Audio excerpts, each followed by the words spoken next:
You know you're overtraining when you're not making progress. So if you're tired, and you're recovering properly, you're still making progress. Everything that gets measured and tracked, you can show progression on. So you're either getting stronger or you're not. You're either getting bigger or you're not. You're either losing body fat or you're not. So if you're not hitting those goals, then what your programming is and your diet isn't working.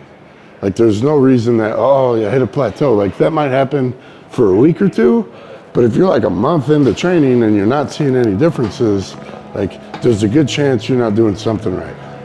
Whether it's not getting enough sleep, you're not eating enough food, you're eating too much food, you're either not getting an intense workout in.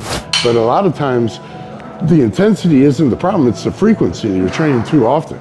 Most guys are I'm hitting legs 3 days a week. I'm is your ability to recover that of somebody that could train 3 days a week? Well, Russian volume training and I squat every day, and I'm yeah, but the Russians are on drugs and they fucking live for this shit. All they do is work out. You have a full-time job, you have kids, you do all these other things. You can't base your programming on what a professional does. My favorite is these guys that get into working out and they buy all the fucking Alphalete products and the Wolf, the dark sports shit, and then they mimic these guys, right? They mimic well, that's what this dude does, and he's a physique guy, and he's a champion, and he's a classic bodybuilder. And I'm yeah, so are you doing all the drugs they're doing? No, man, I'm natty. And I'm then why would you base everything else off of what a guy that's using drugs is doing if you're not doing the drugs? It doesn't make much sense to me.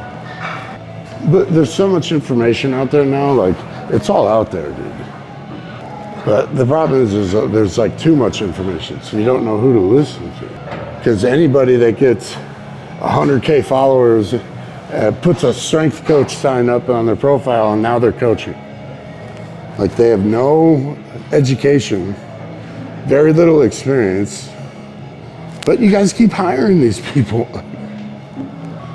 When I first started personal training, I would get clients and they're what's your credentials? What's your background? Oh, well, I went to National Personal Training Institute. I got a CPT from NSCA, and then I went back to school. I got a bachelor's degree in science.